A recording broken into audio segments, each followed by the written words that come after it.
Então é isso, pessoal. Eu sou o Reinaldo Rocha, já me apresentei. E aqui a gente tem o Maurício também. Quiser se apresentar rapidinho, Mal, aí a gente já começa. Beleza. Opa. Opa. Que travou aqui. Eu estava bem na hora que eu estava no mudo, mas vamos lá que eu retomo aqui. Legal. Agora sim. Sem problema. Bom dia, pessoal. Agora sim. Bom dia a todos. Poxa, só me confirma se vocês estão vendo a tela, porque agora eu paro de ver. Estamos vendo aqui, Maurício. Tranquilo. Legal. Bom, como o Roxo já fez aí uma boa introdução, eu fico como executivo de soluções de dados, respondo para o Reinaldo Roxo, inclusive, e a ideia é que a gente, como ele já disse, faça uma dobradinha aqui, conversar um pouquinho sobre migração de dados para Azure, e acho que tem alguns pontos que a gente vai fazer vai conversando com vocês ao longo dessa 1 hora, e como o Roxo bem disse, a qualquer momento, por favor, fiquem à vontade para interromper a gente ideia é fazer um bate-papo mesmo, que seja uma troca de informações. Então, obrigado pelo tempo de todos, sejam muito bem-vindos e espero que a gente tenha aí uma hora bastante produtiva. Legal. Então, com isso, a gente entrando no nosso tema e já partindo aqui para o início do nosso negócio, eu não posso começar falando de dados sem dizer um pouco sobre o que a gente tem vivido. Parece que a gente está com algum pequeno problema aqui na transição, mas eu não posso deixar de destacar o que a gente viveu nesse último biênio, né? Então, se a gente for pegar 20 e 21 como exemplo, 20 foi algo transformador para nós, né? Então, tínhamos uma necessidade aí de responder em tempo real ao que surgiu. Então, o principal esforço nosso foi direcionado aí para trabalho remoto, aprendizado remoto, para habilitar escritórios digitais, a gente manter o nosso negócio rodando. Nós passamos por isso enquanto companhia também, né? Pode deixar quieto, Mal, pode deixar no... Isso. Nós passamos por isso também. E nós, do time de dados, o que a gente percebeu? Nós tínhamos muitos projetos. O Power BI estava ficando muito forte já nessa época de 2019. Então, a gente tinha muitas iniciativas acerca de dados, ETL, Data Warehousing. Estávamos todos caminhando justamente com aquele novo discurso de dados, é o novo petróleo. Então, a gente estava surfando uma onda interessante. Aí veio esse princípio, essa pandemia acabou quebrando um pouco a nossa perna, digamos assim, né? Então, boa parte dos projetos que a gente tinha até então, de disrupção, de análise de dados e tudo, eles foram meio que congelados, eles foram deixados em segundo plano, porque o objetivo era fazer com que tudo continuasse rodando num ambiente de trabalho diferente. Foi isso que aconteceu. E eu não podia deixar de destacar isso, porque eu acredito que todos vocês viveram a mesma coisa. Depois disso, em 20 e 21, a gente pôde perceber que as coisas começaram a mudar um pouco, né? Então a ideia foi, agora a gente precisa reimaginar como vamos continuar trabalhando com isso que a gente tem na mão, né? Então a gente percebeu que boa parte aí dos nossos clientes, dos nossos projetos, eles ainda não tinham voltado, mas as discussões começaram a voltar. Mas ainda pensando num novo âmbito, num novo prisma. A observação era diferente, porque agora a gente precisava encontrar uma maneira de continuar tendo boas respostas e gerando mais independência daquilo que a gente já tinha como estrutura, daquilo que a gente já tinha como design das nossas aplicações. Porque à medida que os nossos clientes, os nossos usuários internos, eles passaram também a ter novas experiências de compra, novas experiências de interação, a gente não podia ficar para trás. Então, mesmo nós, enquanto companhia, a gente fez muita coisa diferente para que o nosso público interno pudesse usar melhor as soluções que a gente tinha. E eu tenho certeza que vocês passaram por isso também. E boa parte disso passa por dados agora. Então, a gente passou a capturar mais informações dos nossos clientes, a gente passou a tratar melhor essas informações dos clientes, e com isso, a gente precisou agora criar novas estratégias e ter novas visões de como construir esse panorama para o futuro, como a gente pode reimaginar o futuro, né? Então, o que a gente pode perceber? Que boa parte das estratégias que deram certo, dos líderes que pensaram em estratégias que deram certo, eles focaram em 4 grandes coisas, né? A primeira coisa que eles focaram é, principalmente, priorizar o investimento dele nas pessoas. Então, a gente já tinha, por exemplo, na Abra Software aqui uma área de inovação, mas a gente precisou fortalecer ainda mais essa área de inovação. Nós trouxemos mais pessoas para essa área. Por quê? Porque é dali que iria vir o nosso diferencial. Então, várias soluções novas foram criadas e tudo mais. Então, foi percebido que investir nessas pessoas, investir nessas habilidades, foi possível trazer mais iniciativas, foi possível trazer mais inovação. e, com isso, ganhar novos diferenciais competitivos dentro do mercado. Foi preciso também reduzir esse gap tecnológico que existia. Então, eu tenho quase certeza que na boa parte de vocês aí dentro da empresa deve ter aquele sistema legado que tem um cara que é responsável.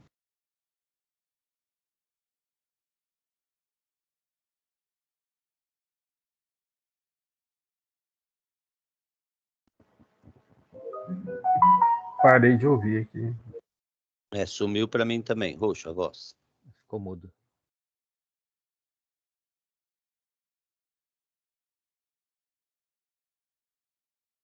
Reinaldo teve um pequeno problema técnico, a gente vai restabelecer a conexão com ele e voltamos aqui, pessoal.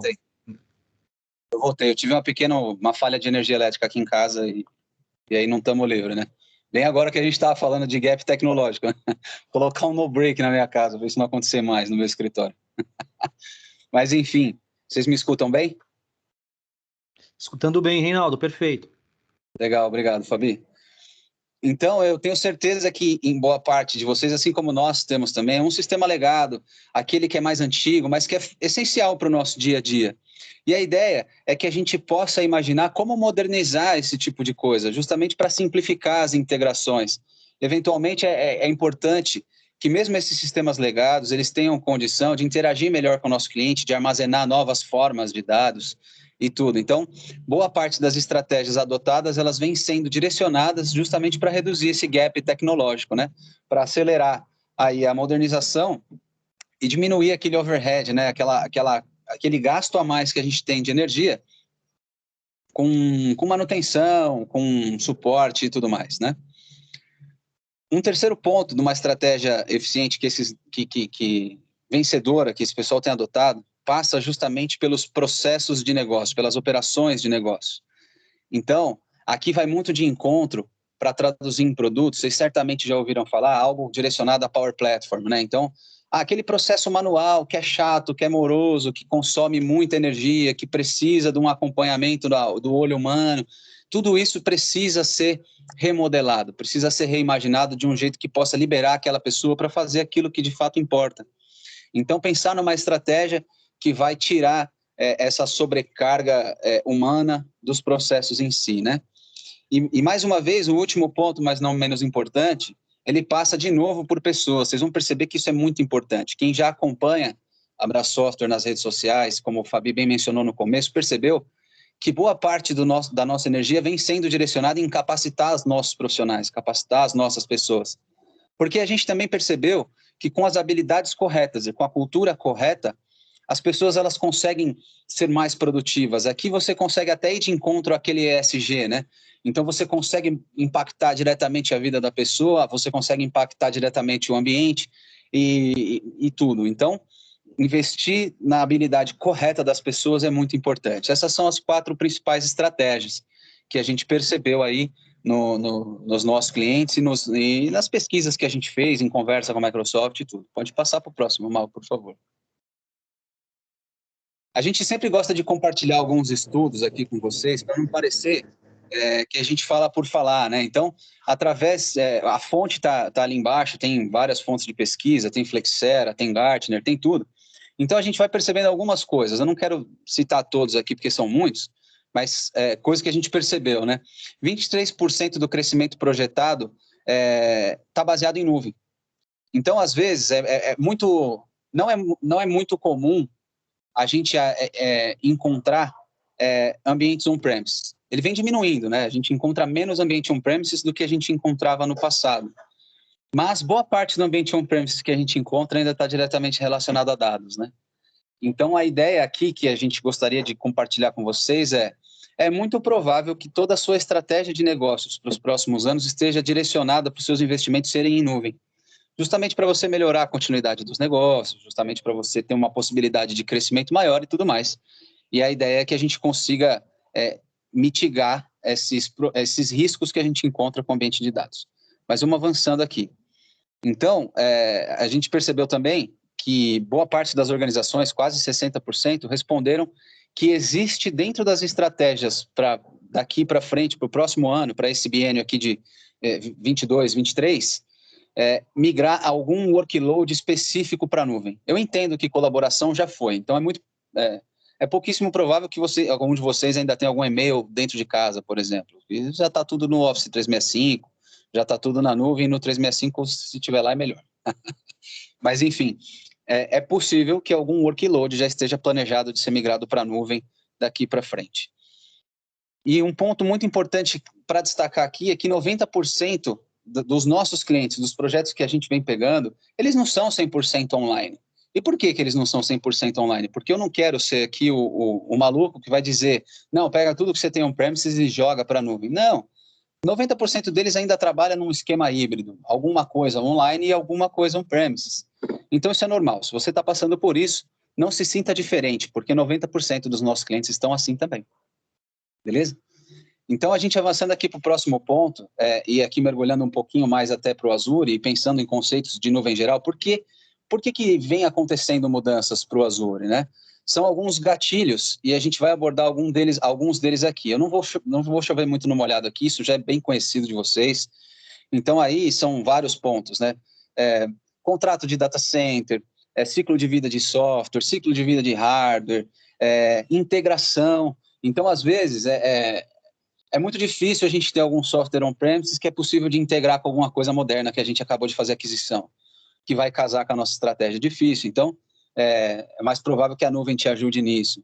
Então, às vezes, surgiu um projeto novo que você precisa de, sei lá, 4, 5 aplicações novas rodando. É difícil se você não tem espaço no data center, então você acaba usando a nuvem.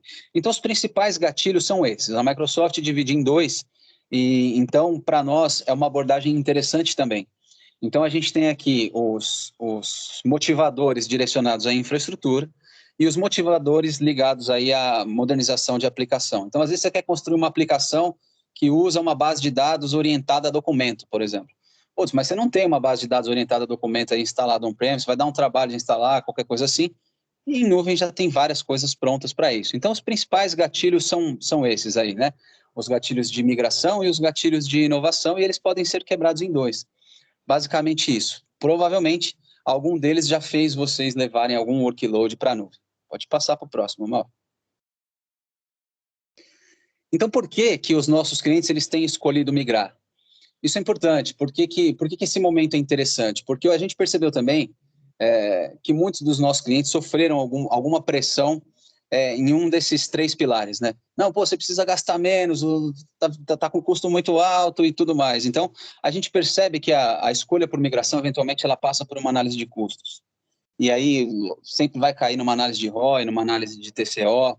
Então, a gente percebeu que quando a gente tem a oferta correta, a estratégia correta e o planejamento correto, certamente a gente consegue otimizar o seu custo e consegue comprovar aí uma migração para a nuvem com segurança e otimizada, e vai facilitar, vai diminuir essa pressão que você tem. Principalmente porque não só a nuvem que a gente representa aqui, no caso o Azure, mas é direcionado por fatores do pay as you go. Então é aquele lance que a gente já mencionou em várias lives, vocês já devem ter ouvido também, que é a torneira aberta. Então você vai ser tarifado somente por aquilo que você paga. Você só não pode esquecer a torneira aberta, porque isso pode se tornar um problema. Mas é justamente por isso que a gente também se destaca como parceiro, porque a gente jamais vai te permitir deixar uma torneira aberta. Faz parte do nosso trabalho. E aí, passando para o segundo ponto, é a mitigação de risco. Então, às vezes, a gente já entrou em discussões do tipo o cliente dizer, não, mas pô, vou colocar meu ambiente de dados na nuvem, não é seguro, e se fugir alguma coisa, e se alguém roubar, é perigoso colocar o ambiente de dados na nuvem. Pode até ser, não dá para tirar totalmente a razão, mas você já parou para pensar em quantas certificações internacionais, por exemplo, o data center que você possui hoje, ele atende em comparação ao que o Azure tem hoje? Pegando aqui o Azure novamente como exemplo. Quantas certificações internacionais ele atende? De PCI, de SOX, enfim, de várias outras certificações que ele possui. Quantas o seu tem também? Então, eu não posso dizer que ele não é seguro, né? Além disso, existem várias tecnologias de segurança em várias camadas diferentes. A gente vai navegar por todas elas ao longo dessa hora, justamente para que a gente consiga mitigar o risco. Esse é um bom ponto já, a segurança. E o último ponto que também é interessante sobre o risco é que boa parte das soluções de dados no Azure, eles não têm versão, que é justamente esse versionless. A ideia é que você nunca mais se preocupe com suporte, do tipo, não, eu estou com o SQL Server 2008 R2 aqui rodando, eu vou perder o suporte agora. eu vou ficar vulnerável. Você vai, isso é fato. Mas a partir do momento que você adota uma estratégia em nuvem, você nunca mais vai passar por essa vulnerabilidade. Essa preocupação já não te pertence mais, te liberta para aquilo que de fato é importante. E aí, mais uma vez, né, pensando em inovação, muitas vezes algum executivo tem uma ideia disruptiva muito doida dentro da empresa, e para a gente atender, se a gente fica preso, refém do nosso ambiente de infraestrutura on-premise, a gente não consegue atender. Então, esses são os 3 principais motivos pelos quais os nossos clientes eles têm adotado estratégias aí em nuvem e migrado seus workloads para lá. Pode passar para o próximo, por favor. E aí, para eu poder aqui, logo após isso, passar a palavra para o Maurício, por que é importante para nós que vocês confiem no Azure? Eu até acredito que algum workload talvez vocês já tenham usado, ou já tenham testado, ou estão usando. Mas são pontos que eu preciso destacar para vocês. O Azure não nasceu ontem. A nuvem Microsoft tem mais de 25 anos de existência. Então, são 25 anos de inovação. Eu não vou dizer para vocês que começou no Azure, lógico que não. Mas começamos aí com mailboxes, a gente começou com serviços online. Então, hoje, a gente pode afirmar com segurança que são mais de 25 anos de inovação em nuvem. Não foi uma empresa que começou ontem. E aí, aliado a isso, fora os fatores de segurança que eu já mencionei, a gente tem também a escalabilidade. É um dos poucos players que você consegue ter um data center em qualquer lugar do globo. É lógico que às vezes a gente vai esbarrar em questões do tipo, e o ato patriótico, mas se você não botar o data center em alguns lugares dos Estados Unidos, bota em outro. Mas o importante você tem a flexibilidade e a liberdade de escolher. Integração, quando a gente fala de integração durante o processo de migração. Então, se a gente for pensar aqui exclusivamente no SQL Server, a gente tem ferramentas hoje, dentro do Azure, que consegue levar o seu workload de dados daqui para lá, sem que ninguém perceba que ele saiu de onde ele estava e foi para o Azure. Com poucos cliques, posso dar vários exemplos aqui. Então, você consegue fazer um failover direto, marcando um checkbox do SQL Server 2012 direto para o Azure. E aí ele vai já copiando a sua base de dados lá, num dado momento você só chaveia, você passa a usar o do Azure como seu banco ativo. Então, é muito simples essa migração. O terceiro ponto, que é esse de TCO, de novo, vocês vão ver que a gente vai bater muito nessa tecla, principalmente porque a Microsoft é uma empresa que já tem relacionamento com vocês a longa data. Então, a gente sempre busca aproveitar o investimento que vocês já fizeram. Então, se você possui no seu contrato licenças de SQL Server, seja Standard ou Enterprise, conversa com a gente. Nós conseguimos aproveitar esse licenciamento de vocês em serviços do Azure de dados. E dependendo do serviço que você for escolher, que o Maurício vai mostrar para a gente daqui a pouco, você consegue economizar até 55% no custo do seu serviço no Azure. Então, são muitos benefícios. E isso também ajuda aqui no TCO. Pensando nesse último ponto, a Microsoft ela é muito parceira dos seus clientes que utilizam o Azure, né? Então, o canal de contato é mais direto, o suporte é mais próximo. Então, aí você consegue mais POCs, você consegue aderir a programas de modernização, você consegue aderir a programas de migração, você consegue trials. São muitos benefícios. Isso quer dizer o seguinte, se você decidir migrar, você não vai sozinho. O seu parceiro vai com você e a Microsoft vai com você, né? Então, aqui, pensando em tudo isso, a gente separa aqui 4 estratégias. E elas vão diretamente de encontro à maturidade do seu momento, né? Então, se nesse momento você está ali sem saber muito bem que workload você vai levar, é um workload crítico e ele é muito bem complexo, a gente pode pensar num rehost, que é chamado de lift and shift. Então, é só pegar uma VM daqui e pôr lá. Tão simples quanto isso. A gente encontra também estratégia de refactor. Então, às vezes, você tem uma aplicação que ela foi desenhada para rodar num esquema client-server, mas você decidiu colocar lá na nuvem. Aí você só altera o design dela sem mexer em código e você pega e joga ela para o Azure. A gente tem a rearquitetura dessa aplicação também. Aí já envolve um pouco de código por si só, mas ainda assim visando você poder criar uma aplicação que dependa menos de infraestrutura como um serviço e mais de plataforma como um serviço. Justamente naquela ideia de uma aplicação mais moderna, pensando em DocumentDB ou qualquer coisa assim. E aí, por último, a reconstrução. Então, se você precisar a partir de um rascunho, criar uma aplicação nova, que aí vai envolver código e tudo mais, também existem ofertas no Azure para te ajudar. Beleza? Então, essas são as 4 estratégias que a gente encontra, que eu tenho certeza que a gente vai endereçar aqui com os pontos que o Maurício vai trazer para a gente. E aí agora é com você, irmão. Obrigado. Legal, obrigado.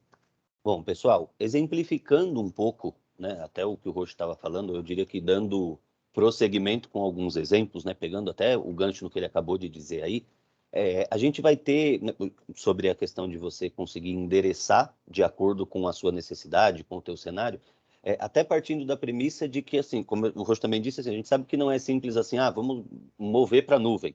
Né? Claro que vai depender de complexidade do meu ambiente, que tipo de aplicação eu tenho, enfim. Então, pensando nos serviços, até como destinos dessa possível migração, né, a gente separou alguns pontos que são bastante relevantes, até para ajudar também, né, como eu disse em sequência ao que o Roxo está falando, a entender de acordo com o cenário, o nível de, a gente vai chamar de, vai usar o termo de maturidade em nuvem aqui, apenas como talvez um termo, talvez como muito mais como, acho que a aplicação melhor do termo seria o momento mesmo em que a gente está dessa transição. Mas eu explico isso um pouco melhor. Então, pensando aí nas principais ofertas que a gente tem, né, como banco de dados no Azure, né, como banco de dados SQL, perdão, no Azure, a gente vai tem a primeira opção, que é justamente quando o Roxo comentou agora lá do lift and shifting. Né? Quando eu preciso, por exemplo, usar um SQL versionado, tem uma versão específica que eu preciso usar aquela. Enfim, eu preciso de poder computacional, eu preciso de acesso a nível, perdão, eu preciso ter, né, acesso a nível do poder computacional mesmo, capacidade de VM, sistema operacional, enfim, as minhas cargas são muito complexas, eu quero migrar, mas eu ainda não tenho condição de reescrever, né, nada da minha aplicação. O melhor modelo, né, a gente vai partir aí de virtual machines, que são as opções que eu tenho, né, como eu me disse que o Roxo mencionou no slide anterior, da opção do lift and shift, ou seja, quer pegar exatamente o que eu tenho hoje on-premise, sem alterações de escrita, sem alteração até de modelo, é pegar ele e colocar em uma infraestrutura lá no Azure. Né? Eu não vou usar nada de serviço, eu diria, ou seja, eu vou continuar fazendo a gestão de suporte, a gestão do meu sistema operacional, enfim, de fato é o espaço que eu estou contratando mesmo. Então, eu diria que é o primeiro modelo que a gente vai ter aí, né, em IaaS, de fazer essas migrações. Quando a gente pensa em ambientes legados, como eu falei, né, quando precisa usar uma versão específica, principalmente quando a gente fala lá de 2008, 2008 R2, já o 2012 também, que hoje, on-premise, a gente já não, até o 2008 R2, perdão, já não tem mais suporte, e no 2012 está encerrando esse ano, né, quando a gente pensa em uso deles, eu vou falar isso um pouquinho melhor aqui mais para frente também, mas são opções que eu tenho de levar para a nuvem, inclusive trazendo algum benefício. Quando eu penso já na instância gerenciada, o que são pontos importantes a gente considerar? Aqui eu estou falando de mover as aplicações que eu tenho, né, o meu ambiente atual, com alguma alteração, já algum ajuste de escrita para começar a usar aí um pouco, né, das possibilidades que eu tenho no PaaS. Então, em muitos cenários, eu diria que, né, quando a gente pensa no manager de instância, aqui, que são as instâncias gerenciadas, para a transição de modelo, né, talvez para a gente pensar aí, né, nos primeiros modelos híbridos, quando eu começo a sair do meu ambiente on-premise para começar e levar os meus workloads para a nuvem, talvez normalmente é o caminho mais indicado, acaba sendo o que abrange a maior parte dessas migrações, justamente porque, como eu comentei, requer pouco ajuste de escrita, você precisa reescrever pouca coisa dos seus códigos, ou em alguns casos até não precisa, só como o Roxo comentou também, às vezes uma mudança de modelo, de visual. Assim como, e aí usei agora há pouco, aí eu falei lá do termo maturidade ou até de momento, a gente tem também como opção, e ainda, né, em PaaS, o SQLDB, né, a gente chama, abrevia aí como SQLDB, que é o Azure SQL Database, já destinado talvez para aplicações mais modernas. Né? A gente fala de aplicações que já foram escritas, né, ou já foram destinadas com alguma, né, já com intenção de trabalhar na nuvem, né, desenvolvido para rodar diretamente né, em ambiente de nuvem. Então, aqui, de fato, a gente fala de né, pensando num ambiente local, para até eu chegar num SQLDB, é importante que eu já passei por algumas etapas, por isso que a gente até usou em algum momento o maturidade, justamente por conta de aqui, de fato, eu tenho que ter aplicações escritas, normalmente mais modernas mesmo. Dificilmente eu consigo pegar alguma coisa que foi escrita lá no SQL 2008, 2008 R2, 2012, e simplesmente conseguir mover para cá. Isso vai ser muito difícil. É comum que eu precise reescrever essa aplicação já com, né, com suporte com tudo que eu tenho de benefício. E aí, quando a gente pensa, né, em plataforma como serviço, seja no SQLDB ou seja aqui no Managed Instance, o que é bastante relevante? Por que a gente considera uma evolução até essa sequência aqui? Porque, de fato, no modelo PaaS, como o Roxo também comentou em alguns pontos, é onde a gente consegue, de fato, né, a referência que ele fez da torneira aberta lá, é onde eu consigo, de fato, trabalhar com a torneira fechada em alguns momentos, né? Então, nos modelos PaaS, eu tenho a opção de deixar os workloads funcionando por determinado tempo e, obviamente, desligando essa máquina, seja fora de uso comercial, quando a gente pensa em recursos específicos, por exemplo, aqui a gente está falando do próprio database, né? Mas a gente vai falar um pouquinho disso também. Quando eu penso em recursos específicos que eu uso dele, eu preciso fazer ETL, então eu vou deixar uma máquina ligada em algumas janelas durante o dia. Eu não preciso que fique lá me cobrando, né, 24 horas por dia, alguma coisa que eu vou usar 1 hora, 2 horas, enfim, depende do tempo que você, né, de janela que você tem de transformação de dados.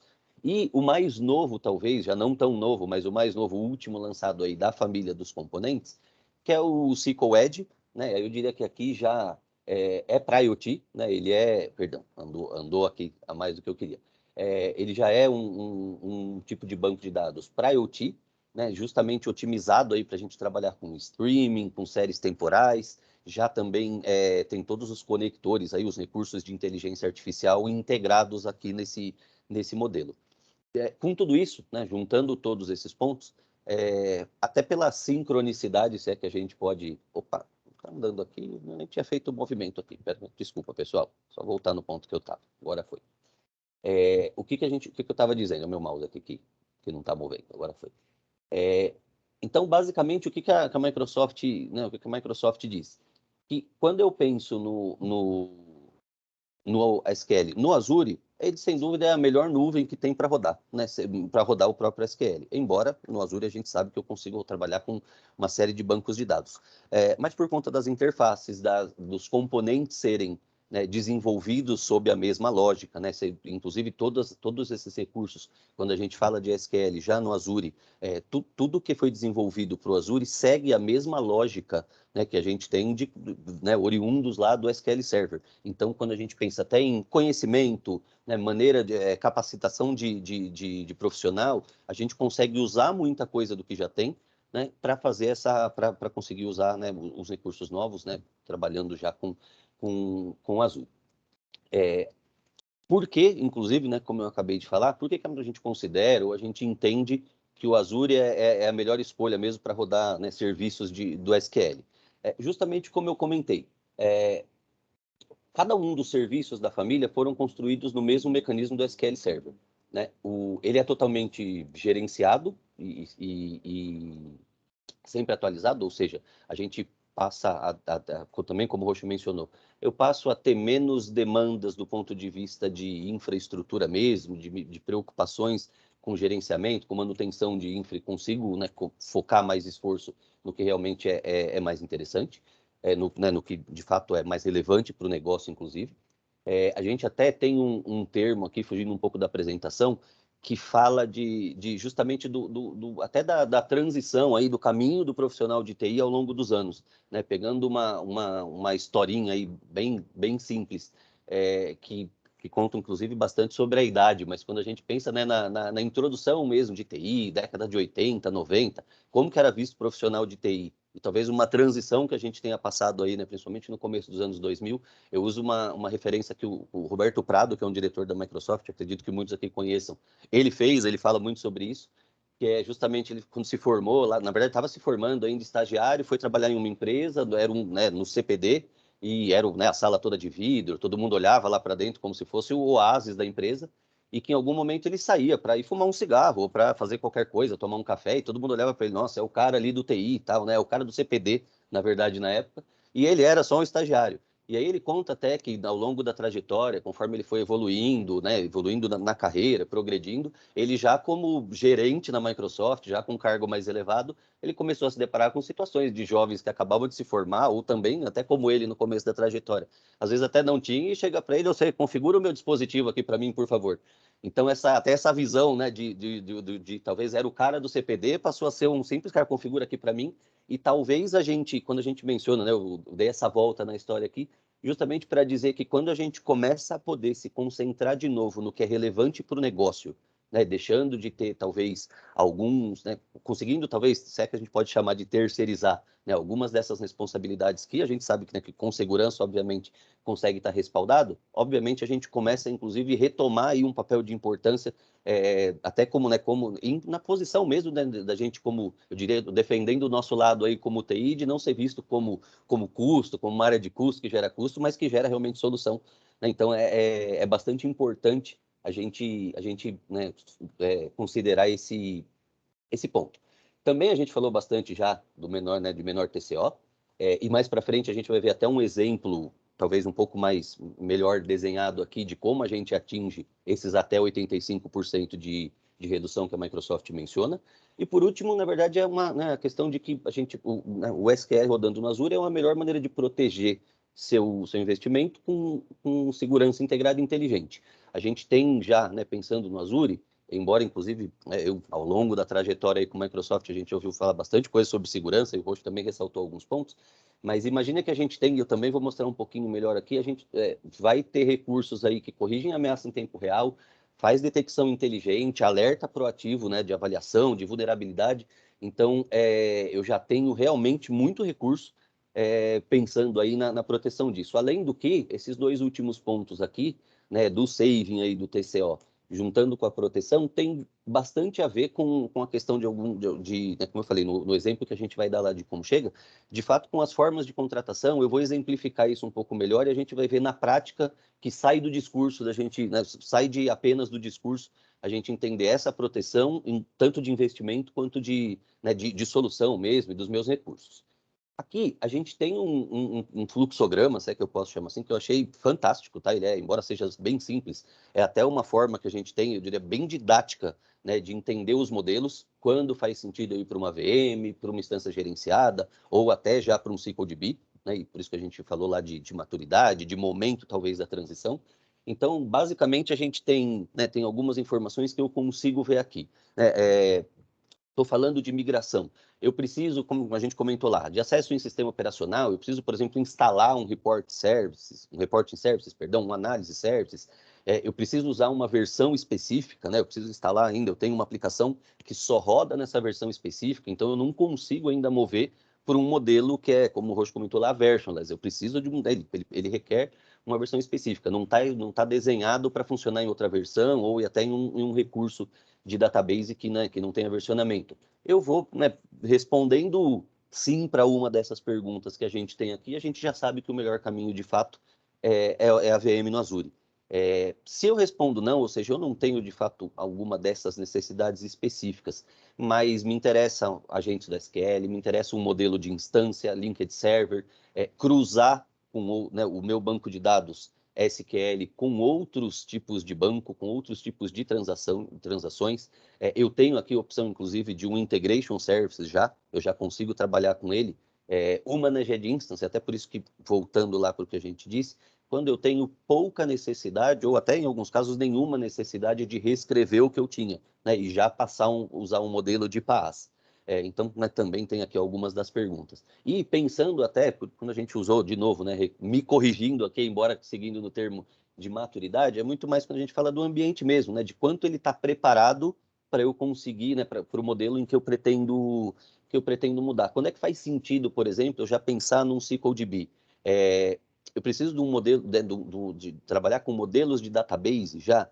Eu tenho um volume significativo de dados, aqui a gente está até mencionando aí, né, até 100 tera, a gente está falando de um volume significativo, e até por que eu digo isso? Porque ele acaba sendo um recurso caro, então se eu não tiver volumetria suficiente, né, para justificar o SQLDB, ainda faz sentido, né, respondendo não a alguma das perguntas, eu possivelmente vou estar aqui ainda pensando em instância gerenciada. Embora aqui ele até fala a opção da gente poder habilitar automaticamente pause e o restore do ambiente. Isso já é possível, como a gente falou também, em instância gerenciada, mas ele até está, né, tá colocando aqui como um dos pontos-chave, ou seja, quando eu parto do princípio de que eu vou disponibilizar determinado serviço ou determinada aplicação só por tempo determinado mesmo. Eu já sei que essa é uma premissa, ou seja, a gente também consegue considerar bastante bem aí o CycleDB. Pensando em recursos, até para dar continuidade nesse ponto que eu estava dizendo, a gente tem, eu chamo aqui de quase um depara, a exceção vai ser essa segunda linha aqui, que é de Reporting Services com o Power BI, porque aqui eu diria que eles são muito mais complementares do que sinônimos, se é que eu posso dizer, né? Eu não substituo necessariamente um pelo outro, mas pensando né, nos outros recursos, aqui acho que tem uma boa explicação, a gente pensando, por exemplo, né, quando a gente fala inclusive na evolução e de que as tecnologias elas são desenvolvidas baseado nos mesmos mecanismos, né, de anteriormente o SQL Server. Então, quando eu penso no Integration Services, lá do SQL, né, do meu on-premise, da minha instalação local, o que eu tenho similar no Azure? Eu tenho o próprio Integration Services, ele vai estar dentro do Data Factor, né, então o recurso que a gente contrata no Azure é o Data Factory e ele me dá duas opções de contratação. O meu próprio Integration Service, que funciona igualzinho, né, o Integration que a gente conhece da SQL. Inclusive, ele carrega os mesmos pacotes. Se você tiver, por exemplo, pacotes on-premise e contratando o Data Factory, ele consegue ler e carregar esses pacotes. Ou seja, funciona igualzinho a uma máquina que eu contrato lá, e é exatamente como a gente disse, né? Se eu tiver a opção, né, como normalmente é um serviço de transformação, de ETL, que eu vou fazer durante determinado período, então também é um recurso agora, pensando em como serviço do Azure, que eu vou trabalhar e ele vai me custar, né, no final da minha conta mensal ou anual, exatamente a hora em que ele ficou ligado fazendo ETL. Eu não pago mais pelo recurso em tempo integral. Ele tem até uma opção de você usar um Dataflow, não vou entrar nesse mérito agora, em que é uma das opções que você de fato precisa deixar a máquina ligada, mas é um outro recurso adicional aí que você vai ter para usar. E a segunda forma de contratação do Data Factor, né, além do próprio Integration Services, é o Pipelines, que já hoje, né, contratar ele como pipeline. Hoje já é bem comum, né, pelo menos eu que não vinha há muitos anos do universo de dados, mas desde que estou na Brasoft há quase 2 anos, trabalho só com dados, escuto bastante e eu percebo que quanto mais vai passando o tempo, eu escuto muito mais isso, que no caso do Pipelines, que está aqui dentro também do Data Factor, ele só faz o EUL. Quando que eu uso ele? Quando eu preciso pegar o dado de um lugar e gravar no outro. Né? Ele não faz o tail, ou seja, ele não tem a transformação. Então, é um recurso também para eu fazer extração e carga, né, com eu diria que já mais otimizado, quando o meu dado já está pronto, eu diria lá na origem, talvez seja mais comum ou a gente vê melhor aplicação em cenários que tenha, por exemplo, um DataWare, um DW, né, um Data Warehouse, ou algum stage onde eu vou pegar dados de locais diferentes, mas como eu disse, já estão prontos, eu só vou unificar até para facilitar o gerenciamento, para facilitar o que eu vou criar ali a partir dali, por exemplo, para jogar para um Power BI. Enfim, mas são as duas formas. Então, eu tenho tanto o integration fazendo o ETL mesmo, como a gente conhece já no SQL, quanto o pipeline que faz só, né, a parte de extração e carga. Desculpa. Como eu comentei, né, aqui, que talvez seja o item que dentro desse depara que a gente chamou aqui, seja o único que não é de fato um depara, de fato eles acabam se complementando, né? O Reporting Services, para quem conhece, é o serviço que a gente tem lá né, do próprio SQL para relatórios, né, para ser o servidor de relatórios, e quando eu digo que eles são complementares e não necessariamente um depara, é porque o Power BI eu diria que traz uma evolução muito significativa, principalmente no que diz respeito à identidade, né, a parte gráfica mesmo, a questão de visual.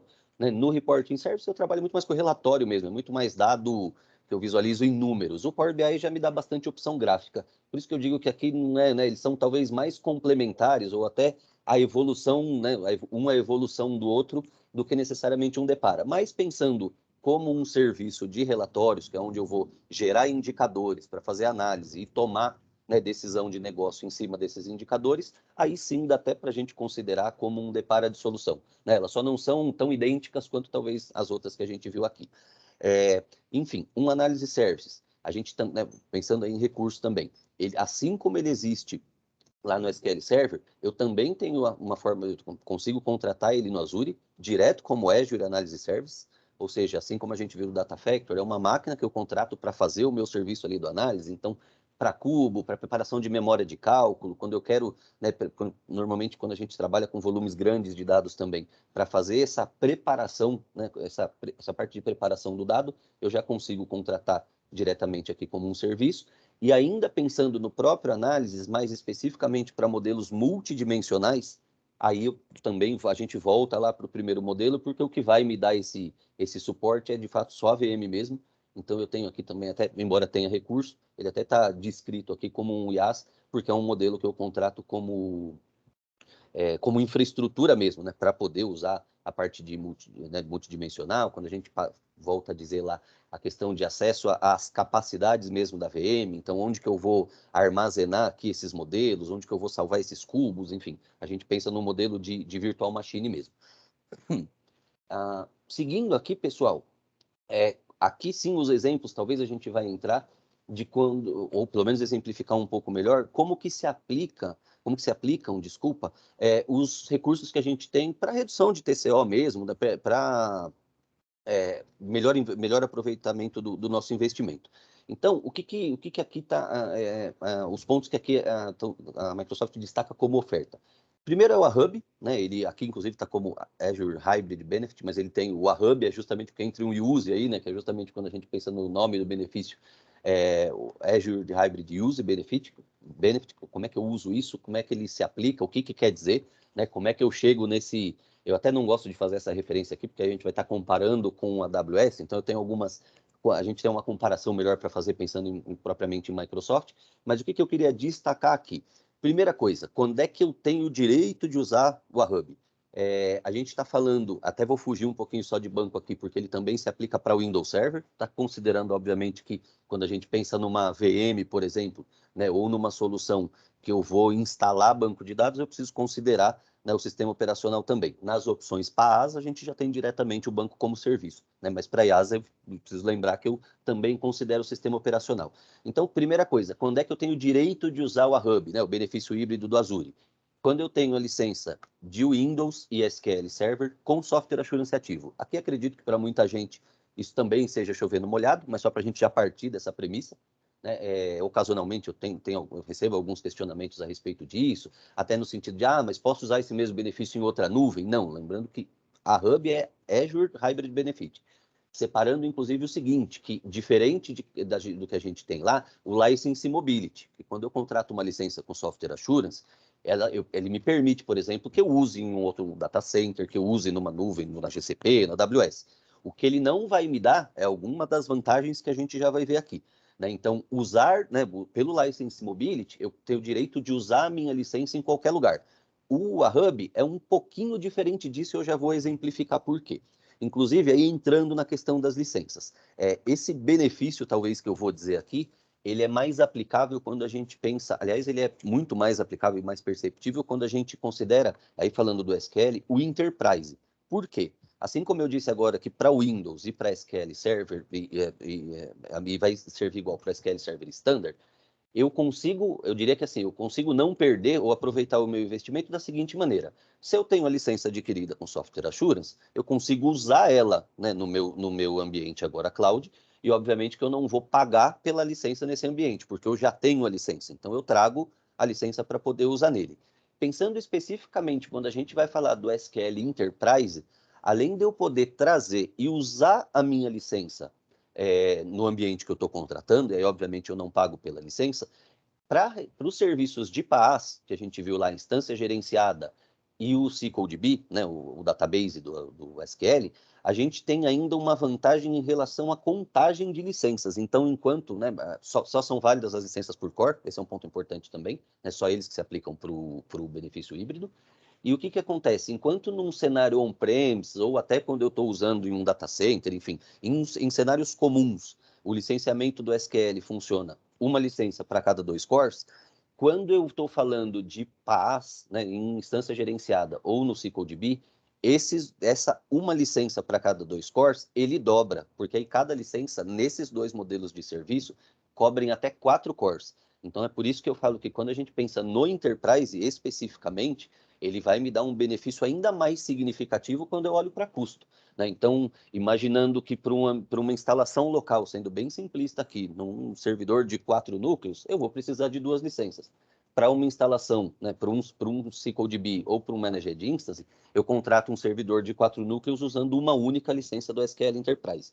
Então, aqui, por isso que eu disse que a gente já de fato tem um custo bastante significativo. O outro tópico que está aqui, e aí até eles se unificam, que é a instância reservada. Isso eu diria que também, né, para quem já tem relação há bastante tempo com a Microsoft, não é segredo de ninguém, espero que não tenha ninguém da Microsoft aqui, mas também, é claro que isso não tem nenhum problema. O que eu ia dizer é justamente que assim, a gente sabe que quanto mais compromisso eu faço com a Microsoft, maior o desconto que ela me dá. Então, basicamente, quando a gente pensa em instância reservada, eu tenho opções lá de reservar para 1 ou para 3 anos, e obviamente quando eu já reservo esse recurso para 3 anos, eu chego a ter o saving, né, só na reserva de até 33%, combinando com o benefício híbrido do Azure, ou seja, né, reservo a instância por um período de 1 ou 3 anos, e ainda usando o benefício de trazer as minhas licenças com SQL, perdão, com o Software Assurance lá, né, e aí usar o Azure, usar o benefício híbrido do Azure, eu consigo chegar nesses até 80% aqui. E ainda na frente eu tenho um exemplo um pouquinho melhor de pelo menos uma das features, né, uma das camadas de uso lá do SQL, a gente já vai ver no próximo slide, de como isso se aplica, como é que a gente chega a essa conta e como que ela é real mesmo, como que ela sai do papel. O Roxo comentou também que em relação a 55% de desconto dos price lists, aqui como a gente está pensando na parte de desenvolvimento, né, e teste, vale obviamente para usuários que têm assinatura ativa do Visual Studio, e aí você também consegue ter um saving, ou seja, né, você não vai pagar pelas licenças, então acaba tendo custo só da estrutura que você subir mesmo, né, porque as licenças você vai poder usar através da subscrição, então também te dá um saving aí de até 55%.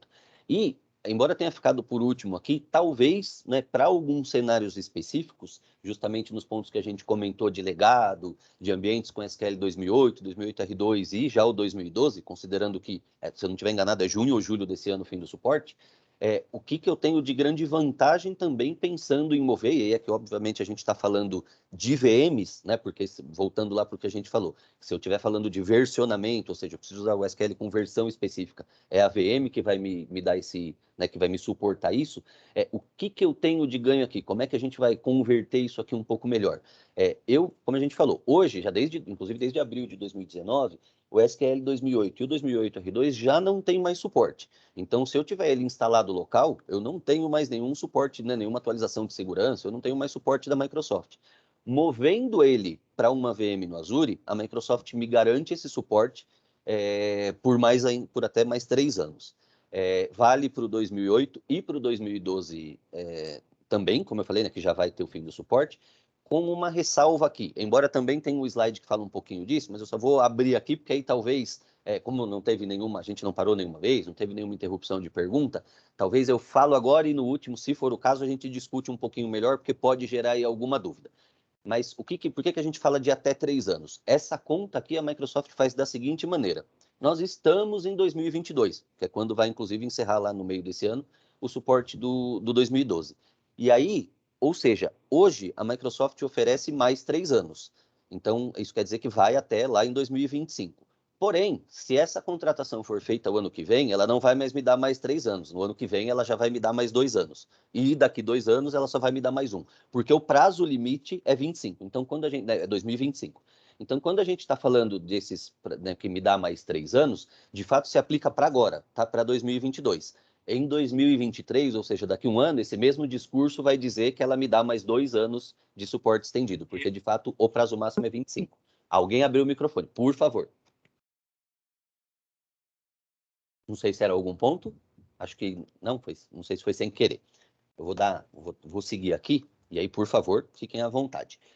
No exemplo que eu mencionei, né, justamente de em que cenário, por exemplo, ou seja, me mostra então, Maurício, um cenário onde se aplica esse desconto aí. Quando é que eu chego a ter essa quantidade de desconto usando os benefícios que você falou para redução, né, seja instância reservada, seja a hub, enfim, como é que eu percebo isso aqui?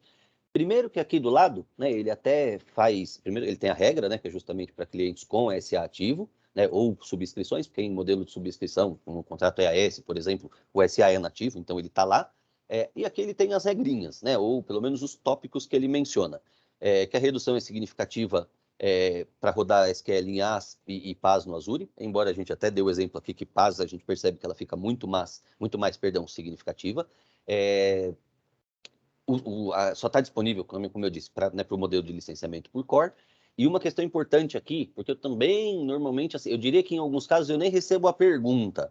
Os clientes, em alguns casos, partem da interpretação de que é e na verdade não é né? Você pode usar, pensando no benefício híbrido aí, as suas licenças de SQL ou de Windows, né, por core, on-premises ou usar no Azure. Então, é muito comum que, eu tenho aqui, então, essas minhas 10 licenças do SQL aqui, Maurício, significa que eu posso instalar até 20 cores localmente e 40 se for o modelo PaaS? Não. Ou você vai... É claro que você consegue navegar nesse exemplo de 10 licenças, eu posso, por exemplo, usar 2 para uma instalação local, e pegando um exemplo bem esdrúxulo mesmo aqui, e as outras 8 para usar na nuvem, enfim, eu posso mesclar. O que eu não consigo é considerar que a mesma licença, né, que eu estou usando para uma instalação on-premise lá, né, de novo, que me cobre 2 cores, que eu vou pegar com essa mesma licença aqui, eu vou poder usar ela lá na nuvem para mais 4 cores. Então, é só aqui que é ou, né? Ou eu vou usar para uma instalação local ou para a nuvem. No entanto, ele até tem aqui uma ressalva de que durante 180 dias é permitido você fazer isso. E por que é permitido? Ele até tem exatamente aqui o desfecho, que é para você permitir a migração. Você faz isso, ou seja, a Microsoft permite que você use simultaneamente quando você tem justamente já um plano de migração. Então, a ideia de eu usar híbrido é justamente porque eu estou movendo as minhas cargas e em 180 dias, isso que hoje eu estou usando tanto on-premise quanto lá na nuvem, em até 180 dias eu vou estar usando só os vCores no Azure. Já não tenho mais nenhuma instalação local. Então, neste cenário de migração especificamente, né, com ela programada e agendada, você tem 180 dias e aí sim até consegue usar né, simultaneamente. Aqui, pegando nesse exemplo gráfico aqui do lado direito, é um dos exemplos que a gente falou, né, que eu comentei aqui, o Roxo comentou e eu também, onde, por exemplo, pensando em uma das camadas de serviço do SQLDB, é onde eu consigo enxergar, por exemplo, essa redução de 55%, né, de menos 55% no valor. Ele até me traz aqui os valores de como que seria a contratação. Então, imagina que se eu vou contratar, né, um SQLDB, na camada de Business Critical, ele tem 3 camadas, tá? Ele tem uma anterior e tem a próxima, que é de Hyperscale. Mas então a gente pegou uma camada para considerar aqui como, né, uma de exemplo. Então, por exemplo, contratando nesse modelo uma máquina com 8 vCores, que ele destaca a região, e aqui só para a gente ter como parâmetro, né, considerando ainda o exemplo que o Roxo deu da torneira aberta, ou seja, todas as horas do mês a máquina ligada o tempo todo, ele, né, sem o benefício híbrido, ou seja, sem eu ter licenças do SQL para contratar essa máquina, ele me gera esse custo aqui. E aí uma ressalva importante, tá, pessoal? Esses custos são de calculadora do Azure, não contempla impostos, não tem nenhum desconto aplicado, como, por exemplo, quem já tem contrato com a Abra Software, possivelmente já tenha preço negociado. Aqui é só para servir como parâmetro de comparação, tá? Esses valores são públicos de calculadora. Então, só para a gente ter como parâmetro mesmo aqui né, no modelo em que sem o benefício híbrido e aqui já usando o benefício híbrido. Então, o que a gente quer dizer aqui? Que eu vou lá e contrato a mesma máquina, mesma quantidade de cores, na mesma região e deixando ligado ao mesmo tempo, mas trazendo as minhas licenças, ou seja, pensando no SQL Enterprise aqui, inclusive, para cobrir esses 8 vCores, eu estaria usando 2 licenças, né? Ele vai reduzir esse custo para mim, inicialmente de 3, né, de quase $4.000 para menos de $1.800. Então, a gente tem, de fato, mais de 50% de redução aqui. Maurício, você falou que em alguns casos ele chega em até 80%. Justamente quando eu combino o Ahub e ainda vou lá e contrato essa máquina, por exemplo, como uma instância reservada para 3 anos. Então, somando aí os dois... Oi, por favor. De novo, achei que tinha ouvido alguma coisa, pessoal. Posso aproveitar, Maurício, uma pergunta? Opa, por favor. Só não estou vendo Bom, quem é, tá? Por gentileza, mas pode Adão. falar. Legal, Adão. Uma pergunta aqui com relação ao licenciamento. Vamos pensar aqui num cenário de A documentação aqui do SQL 2019 me deixa entender o seguinte: se eu tenho um ambiente clusterizado, onde eu tenho um nó, que é o nó que está lá em standby no Azure, e usando aqui uma instância gerenciada, e usando um SQL Enterprise com SA, posso usar aqui a mesma quantidade de vCores licenciada on-premise e ter essa mesma quantidade de vCores licenciados lá no Azure, e não tenho que ter licenças extras, né? Quer dizer, eu teria, o SA me dá esse benefício de usar o Azure ali em standby e não tenho que ter o dobro de licenças para esse ambiente virtual. É só confirmando aqui, assim, o entendimento que eu tive da documentação é essa, e aqui aproveito para confirmar com você. Perfeito. O que você falou está correto. Inclusive, nesse caso, se aplica também por standard, tá? Não fica específico do Enterprise. Porque, na verdade, aqui a gente não está falando especificamente do benefício pelo Azure. Quando você tem a licença do SQL, por isso que eu falei que vale para o standard, tanto para o standard quanto para o Enterprise, quando você tem ela com SA, e o Roxo que está aqui comigo sabe que a gente fala bastante disso, porque principalmente, né, pelo SQL ser da nossa lojinha. Talvez para o SQL seja o produto da Microsoft onde a gente tenha maior valor no SA. E esse ponto que você comentou é um deles. É justamente quando a gente considera eu ter uma réplica passiva, e aí o que eu queria dizer é que não precisa ser no Azure, tá? Você pode ter local também, você pode ter um servidor local, pode ter hospedado, inclusive. A regra é exatamente como você viu, que a réplica precisa ser de igual tamanho ou até menor, obviamente, e somente leitura, né? Ela não pode ter gravações ali, enfim, é para leitura mesmo. Então, nesse caso, você pode ter, e é benefício do SA mesmo. Então, a conta que a gente faz bastante, até que eu disse, né, que eu mencionei o Roxo aqui, é que, normalmente, se a gente até pensando em outros produtos, como o Windows Server, por exemplo, o cliente leva muito mais em consideração até o ciclo dele de atualização mesmo. Em 5 anos, 6 anos, eu vou atualizar o meu Windows Server, para considerar até se faz sentido, né? Claro que nos contratos em que o SA é opcional, né? Quando eu vou decidir se vou contratar com SA ou não. Ou seja, para outras licenças até tem outras variáveis de tempo, com que tempo eu atualizo, porque se eu atualizo só a cada, sei lá, 6, 7 anos, talvez o SA não seja tão vantajoso assim. Para o SQL especificamente, quase que em todos os cenários a gente vê vantagem no SA. E o primeiro é exatamente esse que você comentou, Adão. É justamente o fato de eu fazer a conta simples, que se eu quiser ter uma réplica, né, que é muito importante quando a gente pensa em banco de dados, se eu quiser ter uma réplica dele, eu tenho duas formas. Ou eu contrato licença com software assurance, ou eu preciso licenciar os dois. Então, quando a gente faz essa conta, né, bem simplista mesmo, até de se eu licenciar os dois, vamos por aqui, fazer uma conta mais grosseira ainda, licenciar um servidor me custa 1. Então, licenciar 2 servidores vai me custar 2. Se com o SA eu tenho um custo equivalente ali a 45%, 50% do valor da licença, optando do licenciamento, né, de um host só com o SA, vai custar 1,5. Então, obviamente, é mais, né, eu tenho o mesmo cenário, né, pagando 1,5, vamos dizer assim, ao invés de pagar 2. Então, de fato, está correto. Tá, só a única ressalva que eu faço aqui é que ele não está necessariamente perdão, me fugiu a palavra agora. Não está sincronizado, não está atribuído diretamente ao Hub, e sim ao próprio benefício do SA, tá? Mas é correta essa interpretação. Perfeito. Podemos seguir, pessoal? Eu, inclusive, estou... Perfeito, por favor. Legal, Adão. Inclusive, estou caminhando aqui, que eu sei que a gente já passou um pouquinho do tempo, estou caminhando para a gente encerrar. Nesse último ponto, justamente também, eu só queria mencionar o que eu comentei um pouquinho mais, né, um pouquinho antes, que ao longo aí desde 2010, trabalhando com Microsoft, já ouvi bastante coisa a respeito de segurança, mas o que eu queria destacar aqui, que até porque a gente falou também, né, de segurança, o Roxo mencionou lá no começo, dos mais de, acho que ele não falou em número, mas a Microsoft tem mais de 90 certificados de segurança, nenhuma outra empresa tem esse mesmo número. E como é que funciona isso? Como é que a Microsoft, até para a gente evoluir aqui?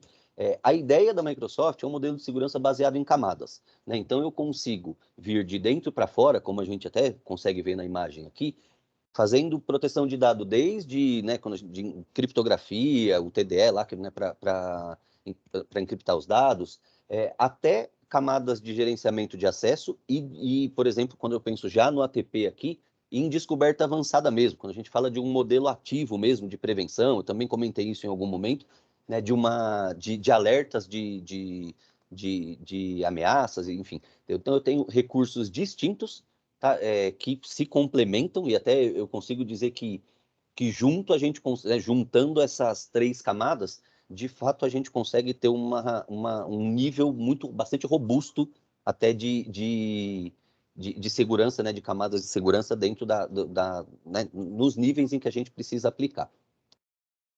No último slide aqui, como eu comentei, que fala justamente, na verdade aqui né, ele tem descrito justamente as questões lá de período de suporte. Então aqui a gente até consegue ver lá, ó, que para o SQL 2008 e o 2008 R2, foi julho, não foi abril de 2019 não, ele já encerrou, e que para esse ano a ideia, né, encerra o suporte também do 2012. E aí voltando lá para o que a gente falou, da ideia de usar o ESU lá, né, a extensão do suporte, das atualizações de segurança, perdão, no Azure, que eu consegui mover, né, se eu tiver aplicações legadas que rodam ainda somente nessas versões de banco, eu consigo mover esses workloads para VMs e estender esse suporte, que encerrado, né, no caso do 2008 já está encerrado, e 2012 encerraria no meio desse ano, eu consigo ter ainda para mais 3 anos. Aqui ele fala, o que está descrevendo é justamente essa conta aquela conta que eu mencionei, de que no ano que vem, por exemplo, vão restar 2 anos, no próximo ano vai restar mais 1 ano só, tá? Basicamente, pessoal, eu peço desculpa por ter extrapolado um pouquinho o tempo,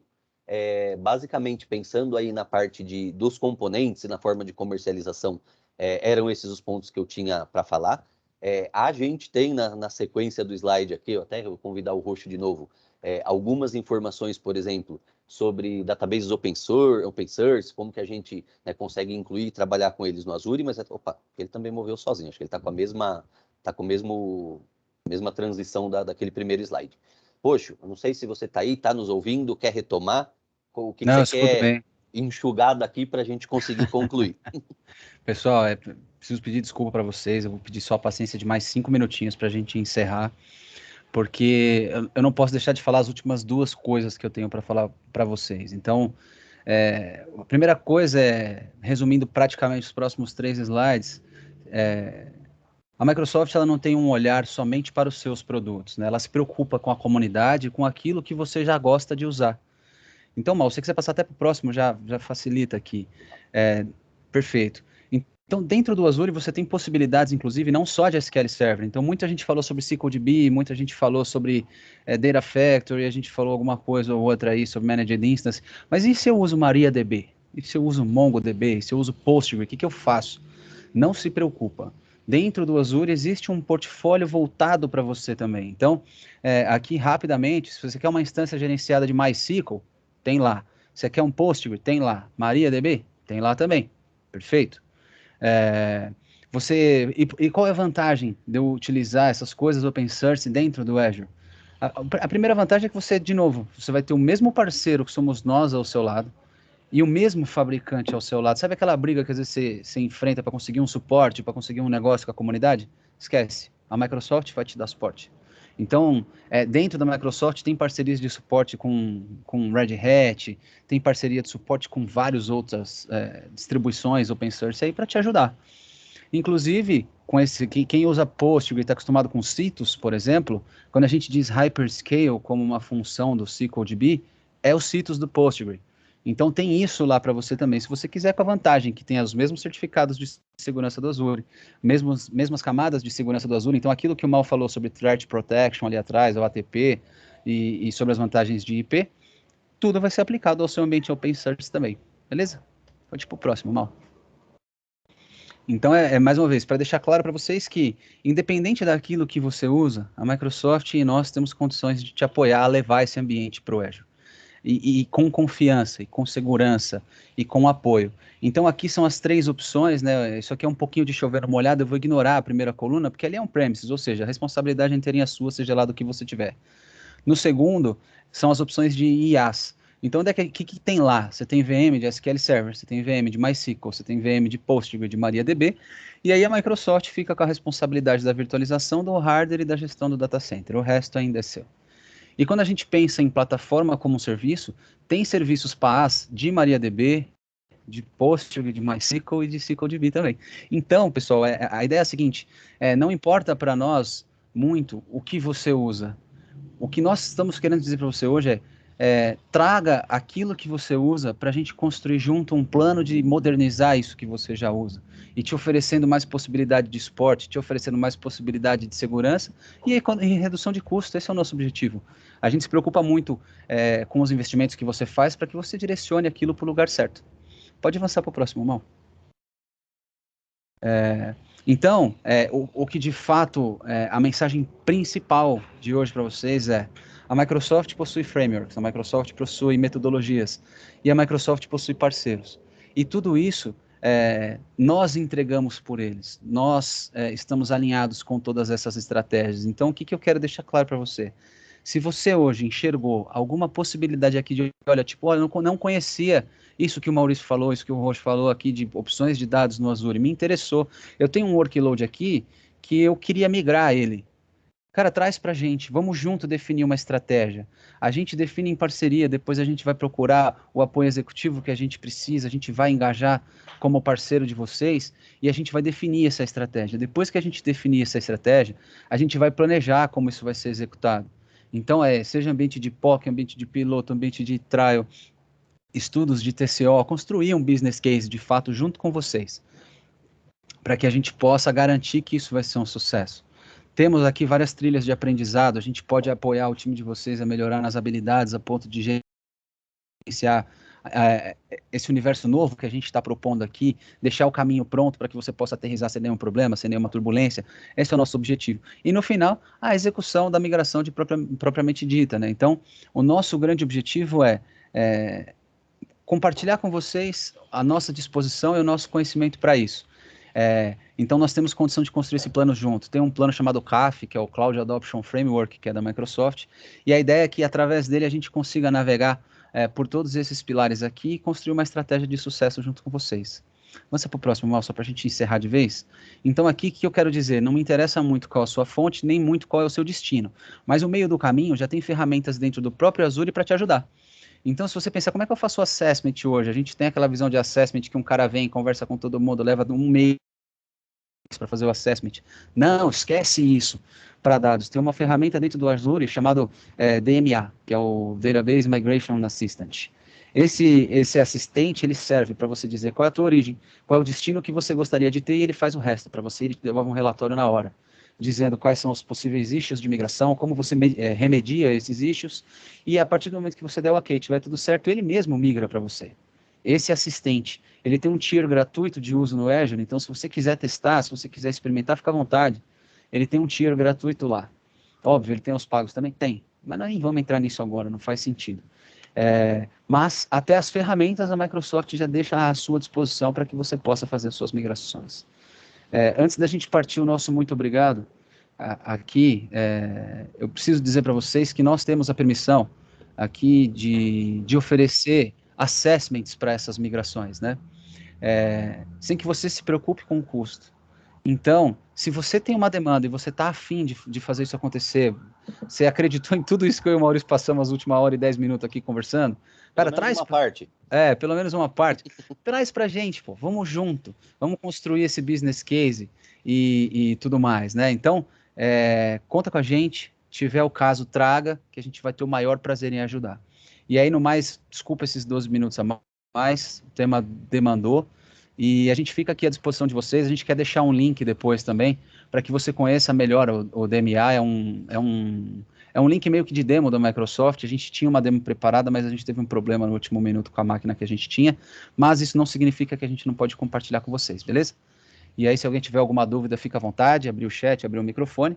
E qualquer coisa é só procurar a gente aqui e teremos um prazer em ajudar. Oi, meu nome é Carlos, tudo bem? Tudo bem, Carlos, graças a Deus. E você? Beleza. Bom, eu vejo assim, para mim é muito interessante todos os processos, principalmente a parte de migração, porque eu já tenho 2012 na minha empresa e a gente já está precisando até para melhorar a nossa performance com o RP Proteus, vai ajudar bastante. E a gente está pesquisando já como fazer essa migração. E aí eu queria já ir para os finalmente, os contatos que a gente pode fazer você vai disponibilizar no fim da apresentação, um contato comercial mesmo para a gente iniciar esse assunto.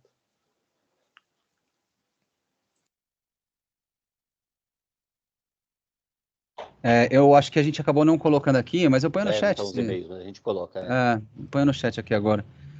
E aí fica à vontade de procurar ou eu ou o Maurício, e a gente te apoia nisso, cara. É um negócio que a gente estava querendo muito e estamos com vontade de construir um business case. Tá, isso vai ser muito legal, até porque pro ambiente que a gente está hoje, o Proteus, em relação à performance mesmo, a migração para um 2016 até um 2019 vai ajudar muito a gente em entrega mesmo. Então, além do próprio case de atualização, vai ajudar muito no nosso dia a dia de trabalho. Legal. Maravilha, Carlos. Obrigado e conta com a gente. Já coloquei os e-mails aí. Beleza, muito obrigado.